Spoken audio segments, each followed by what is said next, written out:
necessarily use the brute strength, Hmm. but you can do this other display to also show power. Exactly. And then another form of power within body language and the hand gestures. Uh, Never put your hands. Always keep your hands in the back of you. Like if you notice sergeants do that. Like my old head, Lee used to do that. He used to always walk. He had his hands crossed in the back. It's kind of. It looked like kind of like a sergeant.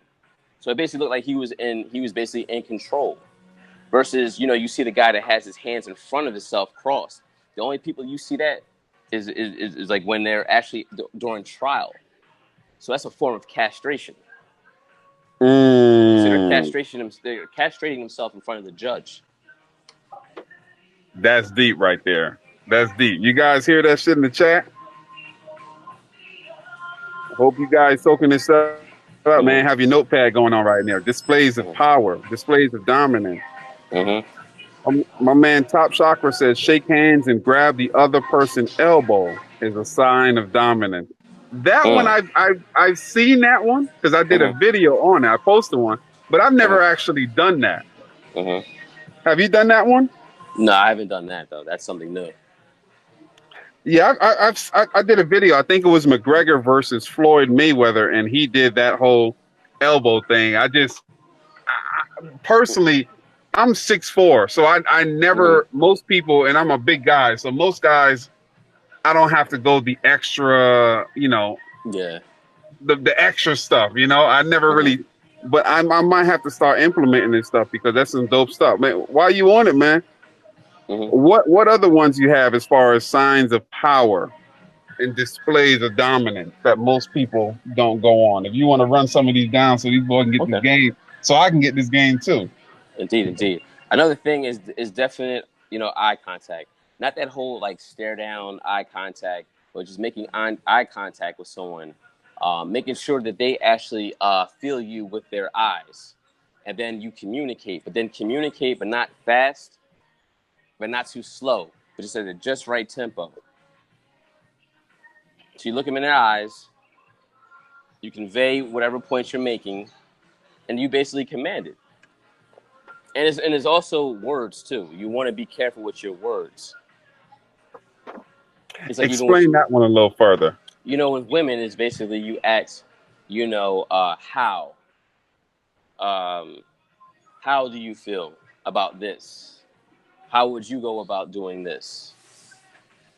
Versus telling, because then you opening up the idea, you're getting her opportunity to talk, but what you're doing is you're pulling her in, and you say, okay, well, this is what we're going to do. We're going to go about this situation.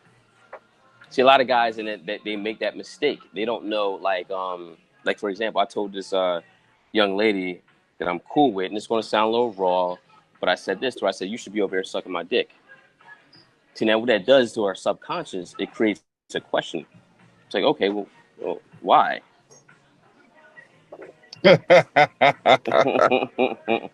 What? Why? What would you? What else would you be doing that's going to help you out? Exactly, So ask them how rather than telling them as well. exactly. Because it's Bring them in. and then also it's kind of like yeah, you bring them in, you allow them to talk in the beginning. That's why I would say be slick at listening. Be slick at listening, whereas though that's a form of power when you listen. Because when you listen, you get the information, right? Now you can take the information and you can facilitate it and work it to your own advantage. Okay, this is what we're going to do. Now that I heard this, because if your woman gets comfortable, just like how you said, a woman's comfortable with you, she's going to tell you not only her heart desires, she's going to basically tell you her enemy and as her memory.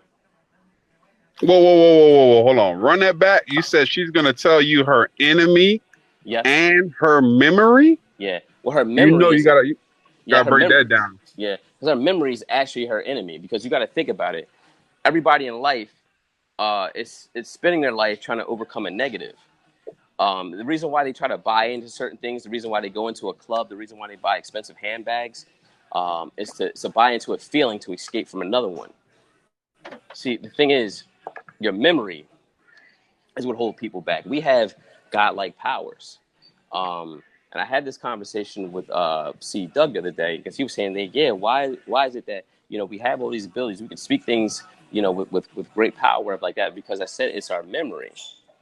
Because the thing is, the enemy, what God does, because God is all knowing and all being, he basically gave the enemy a head start in our childhood, either be from 1 to 9, and we're dealing with stuff from either from when we were a teenager or either from when we were a child as an adult. That's true. That is very true. Because he had the problem. He had the ability. When you say the enemies, um, I was talking to my brother Huey the other day, and I was telling him how a woman's feelings are her god. But by making her feelings her god, she makes Satan her god, because her feelings are attached to her subconscious, and her subconscious is programmed from birth to present by Satan's society. So when she makes a feeling out of her God, she's really making Satan her God, because their feelings are just tied. Her whole subconscious is tied to everything she's been fed. And so that's what you mean by he has a head start. Exactly. He has 9 years. While we're still in the adolescent stage, we're getting programmed deep. In the subconscious programming is like, they say it's 90%. I'd say it's like 95%. And the conscious is 5%. And you're just getting this programming at a very early age, with your food, with your television, with the school, educational, daycare, all of that stuff. So by the time you come to adult, your parents don't even raise you. You've been raised by society, and society is Satan's society. Exactly. And it's always the societal voices. It's the outside voices. It's the voices inside your head. That's why I'm definitely an advocate of meditation, of at least spending at least an hour away from your phone, away from TV, away from everyone, and just in a quiet space. I'm sure if you have a quiet room in your apartment or your house, or wherever, just a quiet space, just sit there and shut down your own voice in your head, because then you'll basically hear a divine voice within you that's basically going to guide you from there. You just dropped some game. I don't think a lot of people understood. You say you're going to hear the divine voice. Because when you pray, you are talking to the Creator. But when you meditate, the Creator is talking to you. Yeah, let that one breathe a little bit so you guys understand. Again, when you're praying, you're talking to the Creator. When you're meditating, the Creator is talking to you. And your spirit is talking to you. Absolutely. So you got to take the time to meditate. You can't just think about it from a regular standpoint. If all you're doing is talking and you're not listening, then your ass can't be learning anything. You can't be. If you talk 99% of the time and listen 1% of the time, you ain't learned shit. All you're doing is just spitting out what you already know and not intaking anything. Exactly. Talking through your programming, instead of basically imparting certain things. So you might not have the thoughts like God, but you got the thoughts of God. That's the power. And as I said before, the more centered you are in your relationship with God, the more potent your game is, and the more effective your conversation is, because the vibration behind it is just going to move things. See, it's kind of like what I look at when I deal with women. I don't get caught up in the whole, like, what's going on with her, the female fuckery, whatever the case may be, because it's kind of like a church to me. It's kind of like, what's that saying? Come as you are, but you're not going to leave the same way. Right. Because after I'm done building on her, destroying everything that she thought she was, and bringing her into who she is, and adding my value to her, and adding my moral agency to her, and adding my wisdom to her, she's going to be a different woman. Facts. She has no choice but to be. As we say in MGTOW, you have the power to change a woman's God. That was powerful. I remember you said that. And it's true. If you believe it, man. If you believe it. There's going to be another breakdown.